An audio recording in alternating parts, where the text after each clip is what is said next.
नमस्कार, prime debate में आपका स्वागत है। हम ग्लोबल पंजाब के नॉर्थ अमेरिका और संगत टीवी के यूके और यूरोप के दर्शकों का भी स्वागत करते हैं। चुनावी बिसात बीत चुकी है। 5 राज्यों में विधानसभा चुनाव होने हैं, इसके बाद लोकसभा चुनाव। राजनीतिक दल कमर कसकर तैयार हैं, मुद्दे उछाले जा रहे हैं, वादे किए जा रहे हैं, आरोपों प्रत्यारोपों के दौर चल रहे हैं। नेताओं के भाषणों पर तमाम विवाद भी खड़े हो रहे हैं।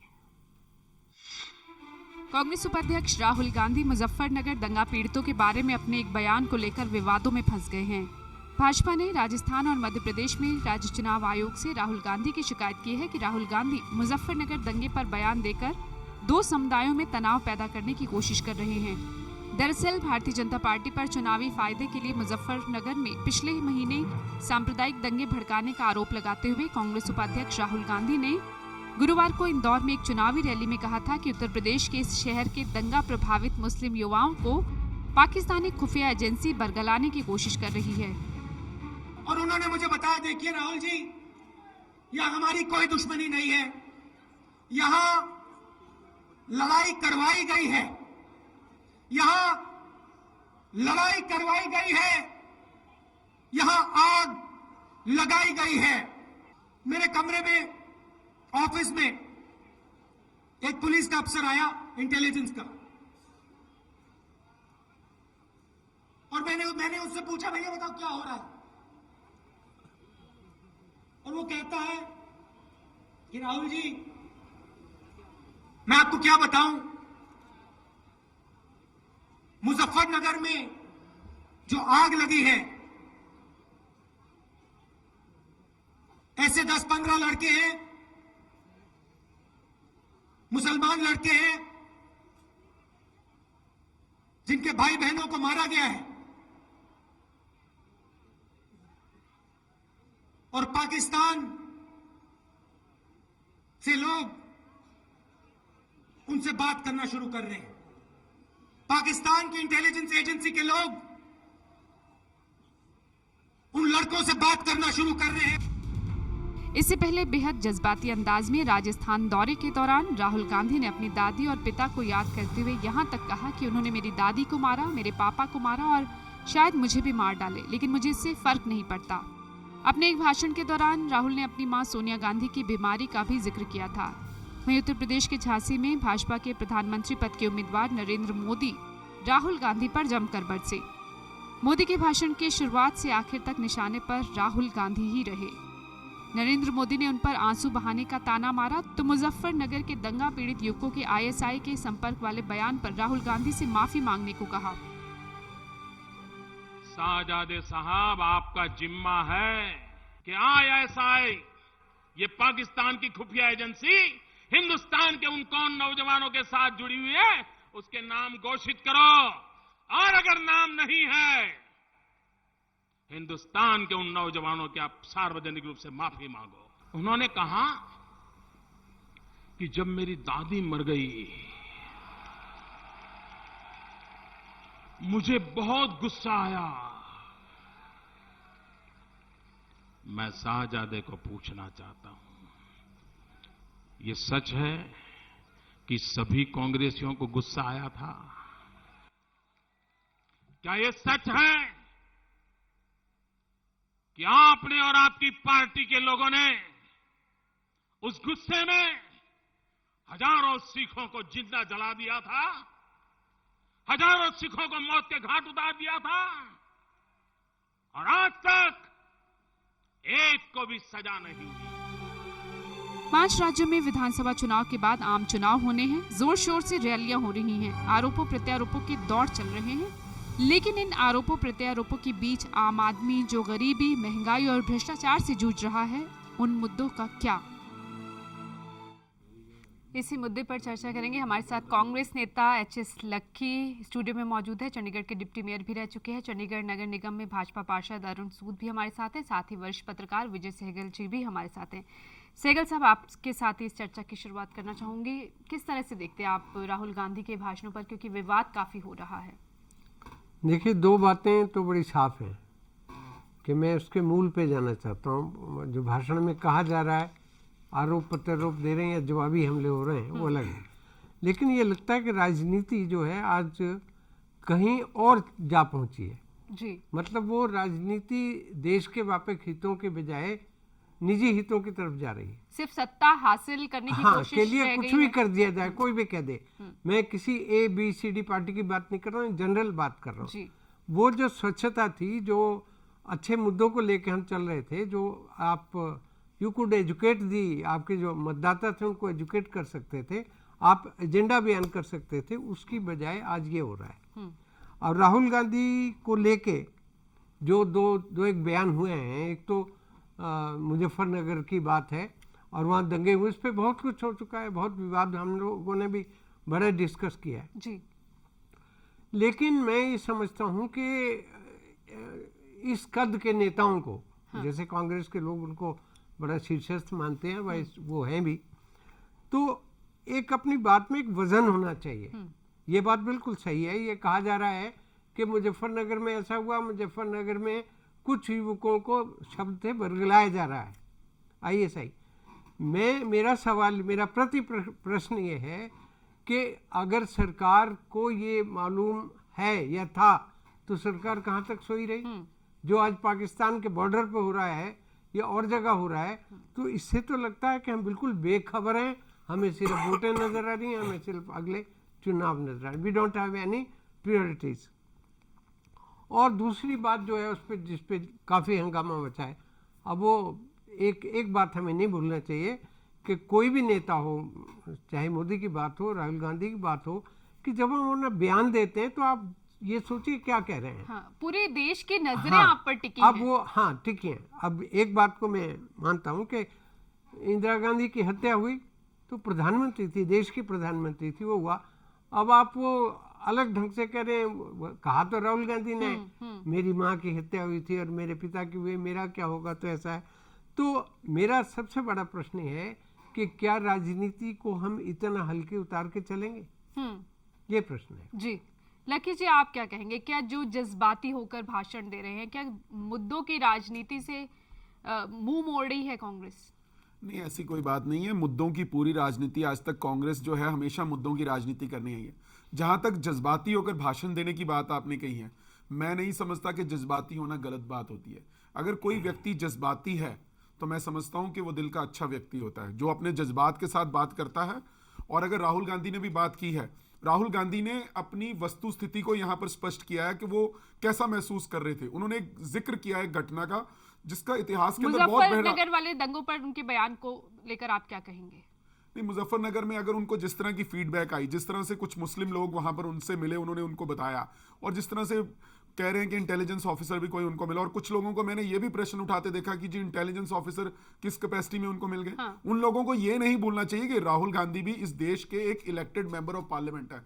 होम मिनिस्ट्री की कई कमेटीज के वो मेंबर्स रह चुके हैं। इसके अलावा भी लोगों के बीच में उनका राफ्ता है, और ये नहीं है कि कई बार जनरल डिस्कशंस किसी ऑफिसर्स के साथ होती है, मिलने की बात एक होती है। सवाल विजय सहगल साहब ने उठाया कि अगर सरकार को पता है तो सरकार कोई कदम क्यों नहीं उठाती कि अगर ISI के वहां संपर्क हैं तो? नहीं, सरकारें बहुत सी रही हैं, बहुत सरकारों को पता रहता है कि पाकिस्तान या यहाँ केंद्र आसपास सरकार की बात है क्योंकि राहुल गांधी बयान दे रहे हैं। आसपास की कंट्रीज की किस तरह की कई बारी इंटरेस्ट होते हैं, और किस तरह से कुछ इंट्रूजन भी उनकी होती है। कोई जरूरी नहीं है कि ISI के एजेंट ही वहां पर बैठे हैं, किसी ना किसी रूप में, किसी ना किसी लेवल में, किसी ना किसी फोरम में उनका कुछ ना कुछ वहां पर होता है। इसका मतलब ये नहीं है कि सरकार ने नजर रखी हुई है तभी सरकार को पता चला कि ISI की एक्टिविटी है। सरकार ने उस बात के लिए पहले आगाह कर दिया, और राहुल गांधी ने एक अच्छे लीडर होने के नाते अपनी अवाम को भी उसके बारे में बताया कि इस तरह की चीजों से आपको बचकर चलना अरुण चाहिए। जी आप क्या कहेंगे? क्योंकि बीजेपी कह रही है कि उन्हें अपने बयान के लिए माफी मांगनी चाहिए। ऐसा जी कि अभी आपने ही राहुल जी का बयान यहाँ पे रीटेलीकास्ट किया है, उसमें उन्होंने एक बात कही कि स्थानीय पुलिस का एक विजिलेंस का अधिकारी मेरे पास आके मुझे ये रिपोर्ट देता है, इंटेलिजेंस का, स्थानीय पुलिस का, उन्होंने स्थानीय पुलिस वर्ड यूज किया। उसके बाद आप रिपीट कर लें, स्थानीय पुलिस उन्होंने यूज किया। यूपी पुलिस के लोगों के पास ये इंफॉर्मेशन सबसे पहले तो कितनी वो कितनी सच्चाई है, कितनी वो गंभीर है। अभी लक्की जी ने खुद कहा कोई इंटेलिजेंस का व्यक्ति किस कैपेसिटी में राहुल गांधी को वो इंफॉर्मेशन शेयर कर रहा है, और राहुल गांधी अध्यादेश फाड़ देते हैं करप्शन के इशू पे और सरकारें पलट जाती हैं, पूरी कैबिनेट के डिसीजन। राहुल गांधी जो लक्की जी ने कहा वो एमपी हैं, मैं तो उससे भी बहुत बड़े, वो बड़े पावरफुल हैं, सारी सरकार आज उनके इशारे पे चलती है, उनके पास इतनी इन्फॉर्मेशन भी है, चलो मान लिया जाए। इसको रोकने के लिए जो सहगल साहब बात कर रहे हैं, इस विषय पे क्या किया, सिर्फ उसको पॉलिटिकली यूज करना, इसे सिर्फ पॉलिटिकली यूज करना, रैली में बोलना। मुझे ये बताएं कि उसके लिए हमने ये किया, हमने उसको रोकने के लिए ये कदम उठाए हैं, ये होने जा रहा था, हमने रोका। वो कह रहे हैं ये होने जा रहा है। अब जो दंगे हुए हैं वहां, उसमें केंद्र सरकार की कितनी जिम्मेवारी है, स्टेट गवर्नमेंट की कितनी जिम्मेवारी है? आप इस चीज में एक सिर्फ पॉलिटिकल गेन के लिए आप बीजेपी की तरफ उंगली उठा रहे हैं, लेकिन आप कह रहे हो कि उसके बदले में ये चीज। अब मैं जो हमने माफी मांगने की बात कही है, आपकी कोई इंफॉर्मेशन अगर आपके पास, मुझे ये जो लोकल पुलिस के पास इस तरीके की कोई जानकारियां नहीं रहती, आईएसआई क्या इस तरीके की, ये अब आईबी की जो स्टेटमेंट, ऑफिशियल स्टेटमेंट आई है, उन्होंने ये स्टेटमेंट दिया है कि इन लोगों का पुनर्वास किया जाए, अदरवाइज ये चीज संभावना है। ये आईबी की स्टेटमेंट, और उन्होंने कहा अभी तक आईएसआई की कोई गतिविधि, IB Indian bureau of intelligence के पास कोई किसी तरीके की जानकारी नहीं है।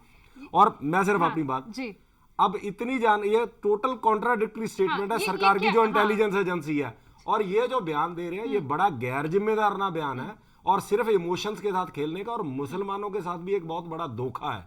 उनको देश के साथ, देश की मिट्टी के साथ जो जुड़ने का प्रयास होना चाहिए, कहीं ना कहीं ये उसके उलट काम हो रहा है कि उनको दिखाया जा रहा है कि वो आईएसआई के बहकावे में आके देश के खिलाफ जाएंगे। सहगल साहब, सिर्फ ये सियासत हो रही है, सियासत करने के लिए सिर्फ बयानबाजी हो रही है, वोटर्स को लुभाने की ये सारी कोशिशें हैं। वो अप्रत्यक्ष तौर पे तो ये लेकिन ऐसे बयानों से वोटर्स कितना लुभाए जा सकेंगे, ये भी तो सवाल है।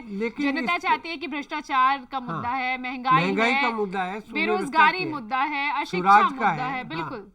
तो ये तो मैं पहले ही कह चुका हूँ कि अब ये जो एक बात, दोनों हमारे युवा नेता हैं और इनसे भी देश को बड़ी आशा है कि एक बात बड़ी साफ आ रही है कि वो एक, इनसे तो मैं सहमत हूँ कि वो जो लीक, जो सूचना दी गई है, मे भी कि राहुल गांधी बहुत बड़े नेता हैं, पर that is not the process.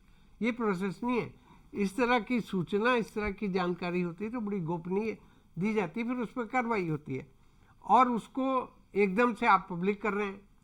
लेकिन वो जो कुछ लड़कों को बरगलाने की बात है, मैं समझता हूँ आज मौका ऐसा है जबकि हमें जाति या सांप्रदायिक इस तरह की चीजें, विभेद पैदा न करके देश को इकट्ठा लेकर चलने की जरूरत है। और मुझे लगता है कि ज्यादा जो आबादी युवाओं की, और वो युवा ये उम्मीद कर भी नहीं रहे सांप्रदायिकता की सियासत खेली जाए।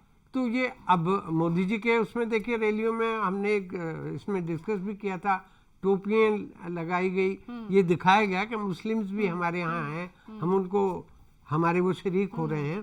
तो ये फिर उस बात पे हम लौटते हैं कि क्या ये हमारी चुनावी मुकाबले हैं, क्या वो इसी पे निर्धारित होंगे?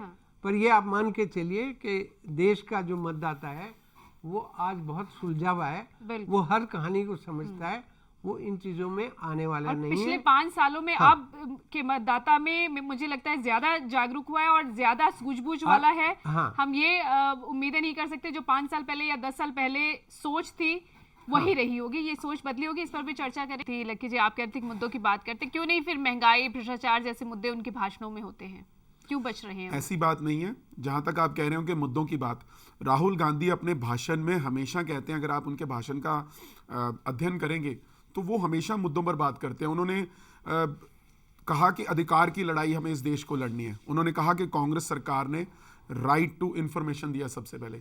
उन्होंने फिर कहा कि राइट टू फूड कांग्रेस ने दिया। उन्होंने फिर कहा कि राइट टू एजुकेशन दिया। इसके अंदर मिड डे मील स्कीम भी आती है। इसके अलावा उन्होंने कहा Mahatma Gandhi National Rural Employment Guarantee Scheme जैसी चीजें जो लेके आए। उन्होंने बहुत ऐसी स्कीम्स जो हैं वो कांग्रेस गवर्नमेंट की, उनको हाईलाइट करते हैं। वो कांग्रेस और यूपीए की अचीवमेंट्स को लेकर हमेशा बात करते हैं। लेकिन आपको लगता है भ्रष्टाचार के जो आरोप अब लग रहे हैं यूपीए सरकार से, उस पर कोई चर्चा नहीं होती है? नहीं, ऐसी कोई बात नहीं होती है। ऐसी कोई बात नहीं है। उन्होंने हमेशा अलग अलग मुद्दों को, भ्रष्टाचार के मुद्दों को भी उठाया है। और अभी आपने देखा कि वो जो दागियों वाला अध्यादेश है, अब आप कह रहे हैं कि नहीं उठाया, और जब उन्होंने उठाया तो सारे जाने सभी लोग उनके पीछे पड़ गए, जी ये ऐसे नहीं करना चाहिए था। कभी कहते हैं कि वो बहुत सॉफ्ट है, कभी कहते हैं कि वो बहुत एग्रेसिव है। जब वो एग्रेसिव होते हैं तो तब लोगों को लगता है नहीं सॉफ्ट होना चाहिए, वो सॉफ्ट बात करते हैं, आराम से बात करते हैं तो कहते हैं एग्रेसिव होना चाहिए। सिर्फ ये प्रॉब्लम क्या है भारतीय जनता पार्टी के लोगों को, हमारे एक पंजाबी में कहावत है कि आटा गूंद दिया तो हिल्दी क्यों है। राहुल गांधी बोल रहे हैं, राहुल गांधी अपनी बात कर रहे हैं तो भारतीय जनता पार्टी के लोगों को तकलीफ हो रही है। और मैं आपको बताना चाहता हूं, मुझे खुद पर्सनली बहुत मौका मिला है राहुल गांधी से बात करने का। मैं 10 साल युवा कांग्रेस का अध्यक्ष रहा और हमारे इंचार्ज से राहुल गांधी, जितनी क्लैरिटी ऑफ थॉट उनके अंदर है, जितनी सिंपलिसिटी उनके अंदर है, जितनी अंडरस्टैंडिंग उनके अंदर है, उतनी शायद मैं समझता हूं कम ही लोगों में होती है। वो एक परिपक्व नौजवान है, उनकी सोच मॉडर्न है, वो अपने पिता के दिखाए रास्तों पे चल रहे हैं। जिस तरह उनके पिता के अंदर एक सोच थी, कंप्यूटर इस कंट्री के लेके आए, टेलीकम्युनिकेशन की क्रांति लेके आए, राहुल गांधी भी उसी युवा सोच, उसी मॉडर्न सोच के मालिक हैं। बीजेपी को क्या हिंदूवादी पार्टी है इसलिए निशाना बनाया जा रहा है, बार बार इस तरह के जो बयान आ रहे हैं? ऐसा जी कि सिर्फ ये राजनीतिक कारणों से, राजनीतिक फ़ायदा लेने के लिए ये जो मुद्दे नहीं हैं उनको मुद्दा बनाने की कोशिश की जा रही है। क्लियर कट है, कोई विजिलेंस की कोई वो नहीं थी, किसी प्रकार की एक अपने मन से ही एक मनगढ़ंत कहानी बना के आपने एक इमोशंस को भड़काने की बात कही और कहीं ना कहीं ये आरोप लगाया कि जो है उससे भड़क जाएंगे, ये वो मुस्लिम तुष्टिकरण की ये बात कर रहे हैं।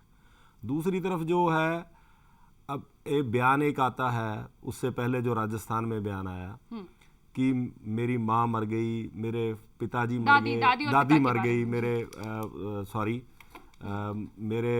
पिताजी सोनिया गांधी की बीमारी का जिक्र किया। ये इमोशनल बातें हैं। मैं समझता हूँ इससे बेहतर होता आप उसी वक्त इस देश में हजारों सिखों को टायर डाल के जिंदा जलाया गया था, उनके प्रति क्या इनके इमोशंस नहीं जागे? और आज ये क्या रेलेवेंस है? आप देखिए आज के इलेक्शन में ये मुद्दा है क्या? अगर ये मुद्दा है आज के इलेक्शन में तो आप चर्चा कीजिए किसी की। आप चर्चा करते हो गुजरात दंगों की, मोदी पे सिर्फ एक ही आरोप लगाते हैं। ये मोदी पे अगर कोई आरोप कांग्रेस के लोग लगा रहे हैं कि गुजरात दंगों की, गुजरात दंगों से कई गुना बड़ा दिल्ली दंगा। गुजरात दंगे में लोगों को सजा हुई, लोगों के खिलाफ मुकदमे चले, लोग जेल में हैं। दिल्ली दंगों में एक भी व्यक्ति के खिलाफ कोई कार्रवाई आज तक नहीं हुई है। तो मैं ये समझता हूँ कि अगर कोई मुद्दा है, ये मुद्दों पे चर्चा करें। आपने अभी जो बात कही, चाहे वो भ्रष्टाचार है, चाहे वो महंगाई है, चाहे वो घोटाले हैं, इन चीज़ों से उनके पास कोई जवाब नहीं है, वो भाग रहे हैं। और ये जो मैं समझता हूँ कहीं ना कहीं जो लक्की जी की मजबूरी है उनको बड़ा परिपक्व नेता कहने की, ये आप भी समझ सकते हैं, सब लोग समझते हैं। लेकिन मेरे हिसाब से जितनी इमेच्योरिटी उनमें है, जिस तरीके से वो बिहेव कर रहे हैं, जिस तरीके से उनकी स्टेटमेंट्स आ रही हैं, सारा देश देख रहा है। ये निर्णय मेरा और लक्की जी का नहीं है, ये स्वाभाविक है, ये उनके पक्ष में बोलेंगे, मैं विपक्ष में बोलूंगा। लेकिन आम जनता जो है वो इस चीज़ को जज कर रही है कि राहुल जी कितने रिस्पॉन्सिबल हैं और उसके कंपैरेटिवली जो हमने प्रधानमंत्री के कैंडिडेट दिए हैं उनका क्या स्टेज है। मैं तो भारतीय जनता पार्टी के मेरे साथी बैठे हैं, अगर इतने ही मैं समझता हूं कि वो इतने ही इमेच्योर हैं, परिपक्व नहीं हैं, और ये जिस तरह से कह रहे हैं कि शायद मेरी मजबूरी, तो इन्हें तकलीफ किस चीज की हो रही है? मुझे तो बड़ी खुशी हो रही है। रिएक्शन आप मुझे बोलने दीजिए। मुझे तो आपको तकलीफ किस चीज की हो रही है? मुझे बड़ी खुशी हो रही है। खुशी, हाँ लग रहा है आपकी खुशी, मुझे बड़ी खुशी हो रही है कि उनकी सच्चाई, आपकी खुशी नजर आ रही है, उनका व्यक्तित्व देश के सामने आ रहा है। दूसरी बात इन्होंने कही, उनका देश के सामने एक मिनट, जब आप बोल रहे थे मैं नहीं बोल रहा था। दूसरी बात आपने बोला कि वो उन्होंने अपने दादी की मृत्यु की बात की, उनके बलिदान की बात की, अपने पिता की। उन्होंने खोया है। भारतीय जनता पार्टी के नेताओं ने या मोदी ने किसी को खोया नहीं है, उनकी कोई कुर्बानी नहीं है इस देश के लिए। वो इस वजह से सवाल उठे थे कि बहुत सारे लोगों के जो जाने गई है, उन्होंने अपने परिवारजनों को जो खोया है, परिजनों में दंगे में जो लोगों ने अपने परिजनों को खोया, उनका भी दर्द सामने। एक मिनट बात कंप्लीट कर लीजिए। तीसरी बात ये कहते हैं कि सिखों के साथ ऐसा हुआ, जितना काम, जितना मान सम्मान सिखों को कांग्रेस ने दिया भारतीय जनता पार्टी के अंदर, मुझे एक सिख नेता बता दीजिए। एक इनके नवजोत सिद्धू हैं, एक नहीं, आप एक सुन लीजिए। प्राइम प्राइम मिनिस्टर सिख लकी जी। कांग्रेस ने बनाया, प्रेसिडेंट सिख कांग्रेस ने बनाया, chief of the army staff Sikh Congress ने बनाया, इनके एक नवजोत सिद्धू सिख नेता है, आप उसको भी भगाने के चक्कर में राजनीति ये करते भारतीय हो। जनता आप पार्टी के सिख लोग। के नाते ऐसा है। देखते हो, एक मैं इनको बताना हिंदुस्तानी के चाहता नाते हूं, ये देखो। बात कर रहे हैं, ये दंगों की बात कर रहे हैं, इन्हें तो शर्म आनी चाहिए कि भारतीय जनता पार्टी के लोगों को और मोदी का, जिसे ये प्रधानमंत्री का इन्होंने नेता माना हुआ, और प्रधानमंत्री के जो सपने देख रहे हैं गुजरात के अंदर, उन्होंने क्या किया, किस तरह से नरसंहार लोगों का दिल्ली किया गया। दंगे अलग और थे जी। आज चलिए, आज अब इनके ये पास तो कोई मुद्दे कैंडिडेट की और है। ये- बात वही है, यही तो मैं सवाल आज उठा रही हूँ कि आप आम जनता के मुद्दे क्यों नहीं उठा रहे हैं? हाँ, आम जनता yes। महंगाई से जूझ रही है, आप महंगाई भ्रष्टाचार पे बात से जूझ कीजिए, रही है, भ्रष्टाचार पे कीजिए। बेरोजगार है, लोगों को खाने को कितने ऐसे इलाके वो क्यों नहीं उठाए जा रहे हैं कि उसके लिए क्या करेंगी सरकारें, मुर्दे और उखाड़े जा रहे हैं सरकारें आज। क्यों नहीं काम देखिए, करी? सहगल साहब, आप देखिए, यहाँ भी वही सियासत चल रही है, हाँ, राहुल गांधी जी ने एक क्योंकि जब नेता एक आपका बात ही करता कही। है तो फिर हाँ, पूरी आपको पार्टी फॉलो उसी के करना पीछे पड़ता है, उस चीज को राहुल जस्टिफाई करना गांधी जी पड़ता ने, है। देखिए मैं और बात की तरफ ले जाता हूँ, उन्होंने कांग्रेस के एक नारे का जिक्र किया, अभी आप भी कह रहे थे, आधी रोटी खाएंगे कांग्रेस को जिताएंगे। अब नारा दिया गया है पूरी रोटी खाएंगे और कांग्रेस को लाएंगे। अब ये नारेबाजी और ये चीजें तो ठीक है, और वो फूड सिक्योरिटी फूड बिल के सिक्योरिटी बिल भी संदर्भ दिया में गया, है जी। उसके उसमें है।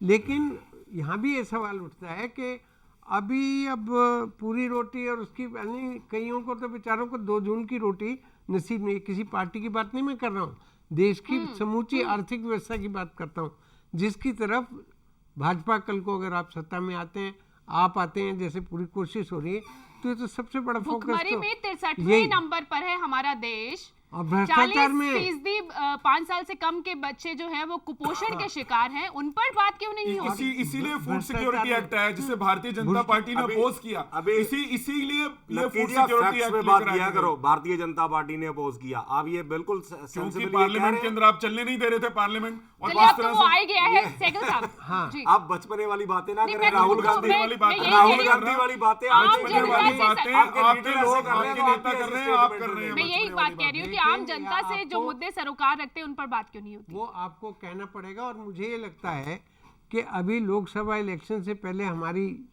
नज़रें राज्य विधानसभाओं जो 5 होने जा रहे हैं दिल्ली समेत, उसकी तरफ है, जी। क्योंकि वो एक तरह का लिटमस टेस्ट होंगे लोकसभा के। और लोकसभा इलेक्शंस के लिए भी आप सही, आप भी बात कह रहे हैं कि अभी समय है हमारे पास, लेकिन हम जनता को किन्हीं और प्रलोभनों में या गलत रास्तों जनता की शायद तरफ- कुछ और ही उम्मीदें लगा वो कर कुछ बैठी है और राजनेताओं से। उम्मीद। आज प्याज की बात करिए आप, मैं लेकिन प्याज की लुभाया बात कहीं कीजिए, और प्याज जा की रहा बात है। करिए। हाँ। प्याज की किसने नहीं, बात की आज? महंगाई की बात मैं आज कोई कर रही प्याज हूँ की ना, बात यही कर तो ही बात नहीं कर रहा। रही हूँ। वो कह रहे हैं हम इलेक्शन कमीशन से मांगेंगे सस्ता प्याज फूड देने के सर लिए। सिक्योरिटी सर चर्चा को खत्म फूड करने का सिक्योरिटी वक्त हो दिल्ली गया में पता है। लगा। सिक्योरिटी एक्ट है, 1 रुपए 2 रुपए और 3 रुपए ये किलो चर्चा लोगों को तो ये अनाज चर्चा मिलेगा। चलती रहेगी। यही इस तो फूड चर्चा को सिक्योरिटी खत्म करने एक्ट का है। वक्त हो गया सर, जाने से पहले लेकिन फाइनल ये कमेंट। हमें मान के चलना पड़ेगा कि आने वाले इलेक्शंस को देखते हुए भी अभी सारे हर एक पॉलिटिकल पार्टीज को, पूरे राजनीतिक दलों को ये निजी एजेंडे छोड़ के खास मुद्दों की तरफ आना पड़ेगा, तभी देश का भविष्य बनेगा, तभी हम आगे उभर कर आम जनता से सरोकार रखने वाले मुद्दों पर चर्चा होनी बहुत जरूरी है। शुक्रिया आप सभी का इस चर्चा में शामिल होने के लिए। फिलहाल तो राजनेता जनता को लुभाने की कोशिशों में लगे हुए हैं, कौन कितना लुभा पाता है, किसकी कोशिश कितनी कामयाब होती है, ये तो वक्त ही बताएगा। नमस्कार। खबरों की दुनिया में आइए, हमारे साथ कहीं भी और कभी भी जुड़िए। हम मिलेंगे फेसबुक पर, हम दिखेंगे यूट्यूब पर, हमें फॉलो कीजिए ट्विटर पर। खबरों के साथ बने रहिए रात दिन।